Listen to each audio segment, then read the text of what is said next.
Hola, te habla la profesora Carmen Pérez.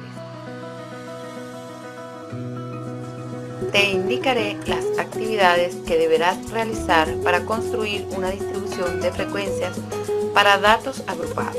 Siempre que tengas una actividad que realizar, haz una pausa en el video para que puedas aplicar en tu ejercicio los pasos que se explican en la clase.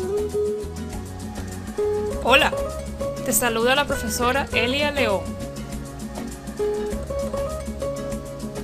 Yo te explicaré los pasos a seguir para construir una distribución de frecuencias para datos agrupados. Para que obtengas un excelente resultado, mantente atento a la explicación. Te habla el profesor Jesús Fuentes. Te ayudaré con la verificación de los resultados de la distribución que estarás construyendo. A través de mí sabrás si los resultados que obtienes son correctos o si debes revisar algunos aspectos. Bienvenidos a esta clase de la materia Terminología en Estadística e Investigación. Hoy estaremos desarrollando la unidad número 3, Distribuciones de Frecuencias. Al finalizar esta clase, el participante estará en la capacidad de describir los pasos a realizar para construir una distribución de frecuencias para datos agrupados y construir una distribución de frecuencias para datos agrupados. Para el desarrollo de esta clase, debes asegurarte de tener a la mano los datos de esta distribución que se muestra para que la construyas según los pasos que se indicarán. Antes de construir una distribución de frecuencias para datos agrupados, se debe tener claro cuáles son las variables de estudio y quiénes son los individuos de donde se originan estos datos. Este enunciado dice que en una evaluación de matemáticas se obtuvieron las siguientes calificaciones. Por tal motivo, las variables van a representar calificaciones o notas obtenidas por un grupo de estudiantes en una prueba de matemáticas. Detente un momento a leer el enunciado del ejercicio que tienes en tus manos y determina cuáles son las variables y quiénes los objetos de estudio.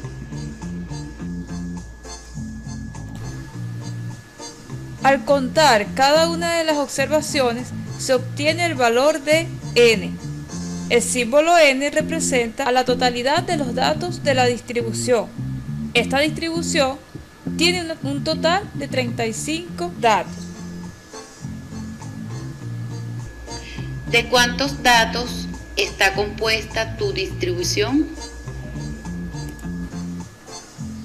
Una vez realizado este análisis previo, nos dispondremos a realizar los pasos necesarios para construir una distribución de frecuencias para datos agrupados. El primer paso para tal fin es localizar el dato mayor y el dato menor de la serie de datos. El dato mayor, cuyo símbolo es DM en mayúscula, será aquella observación cuyo valor sea el mayor dentro de las anotaciones. Para este caso, la mayor calificación es 20. Por el contrario, el dato menor será aquel dentro de la distribución con el menor valor. Al observar, encontramos que el dato menor es 4. ¿Y tú? ¿Ya sabes cuál es el dato mayor y el dato menor de tu distribución? Haz una pausa para revisar tus datos y encontrarlo. Bien, continuamos y el segundo paso para construir una distribución de frecuencias para datos agrupados es determinar el rango. El símbolo de rango es la letra R mayúscula y este se obtiene al restar el dato menor del dato mayor. Como para este ejercicio el dato mayor es 20 y el dato menor es 4, el valor de rango o recorrido entre los datos es de 16. El tercer paso es establecer el número de clases entre las cuales se distribuirán los datos. El símbolo del número de clases es NI y se obtiene al calcular la raíz cuadrada de n. El número total de datos para este ejemplo es 35. Por tanto, la raíz cuadrada de 35 es 5,91. Siempre el resultado de la NI debe ser redondeado a un valor exacto, a un número entero. Por tanto, al redondear 5,91, esto nos dará un total de 6. Llegamos al cuarto paso para obtener la magnitud del intervalo de clases, cuyo símbolo es I. Para ello, se divide el rango entre el número de clases. El rango que obtuvimos con anterioridad fue de 16 y 6 fue el número de clases.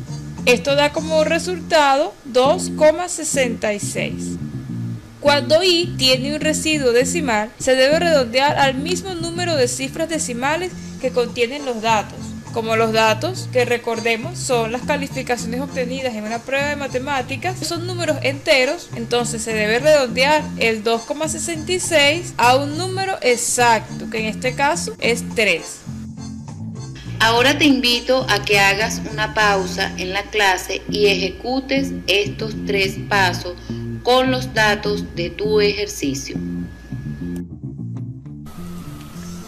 Al completar los primeros 4 pasos, para construir una distribución de frecuencias para datos agrupados, debes obtener los siguientes resultados. Dentro de la distribución, el dato mayor es 87 y el dato menor es 52. Con ellos obtendrás un rango de 35. El número de clases se obtuvo al calcular la raíz cuadrada de 40, que al redondearse a un valor exacto se obtiene 6 como resultado, y al dividir el rango entre el número de clases se obtiene un intervalo de 6. Si tus resultados coinciden con estos que te muestro, son correctos y puedes continuar con la clase. Si alguno de tus resultados no coinciden con los expresados aquí, te recomiendo regresar y revisar detenidamente los cálculos que realizaste para poder avanzar con la clase. Continuamos con el ejercicio y vamos al paso 5, donde vamos a enumerar los límites de cada intervalo de clase. Cada clase está delimitada por el límite inferior de la clase y el límite superior de la clase. Como vemos, sus símbolos son LI y LS respectivamente.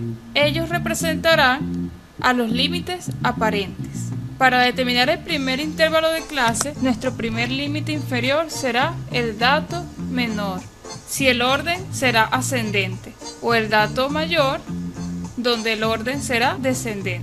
En este caso, el orden que utilizaremos será ascendente, por lo que tomaremos el dato menor, que es 4, o la calificación 0,4. Para el primer límite superior, se deben contar los espacios según la magnitud de intervalo establecida previamente, que es 3.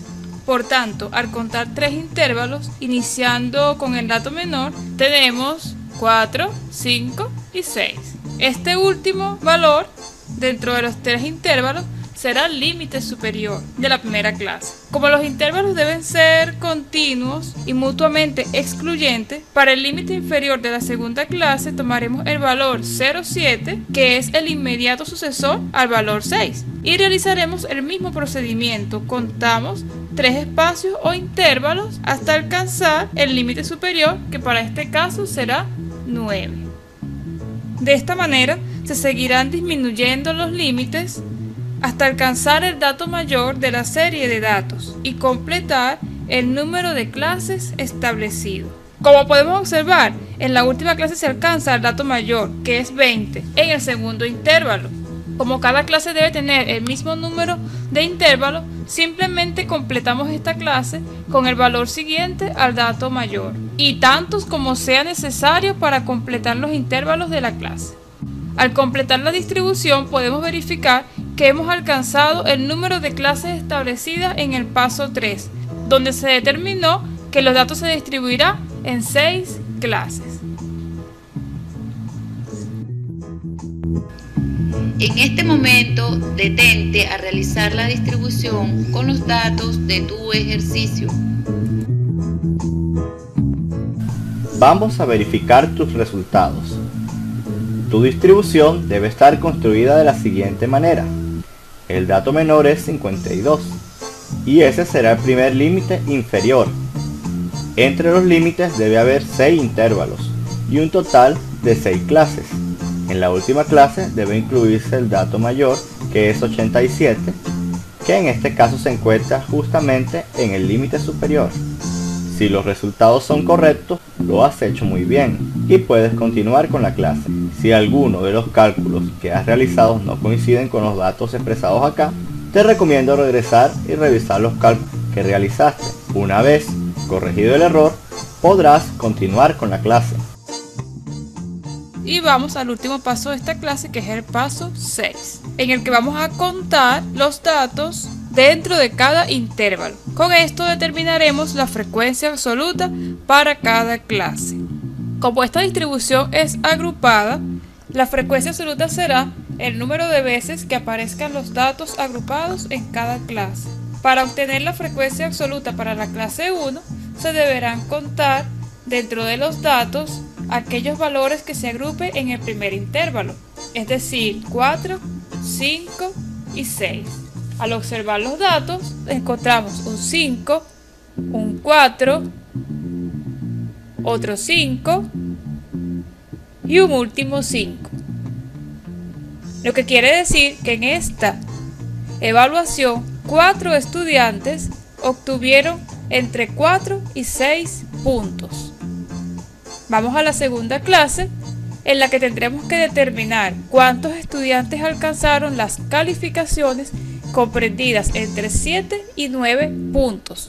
Y vemos un 0,7, un 0,8, un 0,9, otro 0,8 y otro 0,9, lo que suma un total de 5 calificaciones. Por tanto, la frecuencia absoluta de la clase 2 es 5.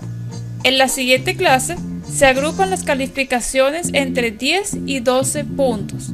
Contamos en el grupo de datos y se observan un total de 9 anotaciones, que indica que la frecuencia absoluta de la clase 3 es 9. Este mismo procedimiento lo realizamos en cada clase hasta obtener la frecuencia absoluta de la última clase.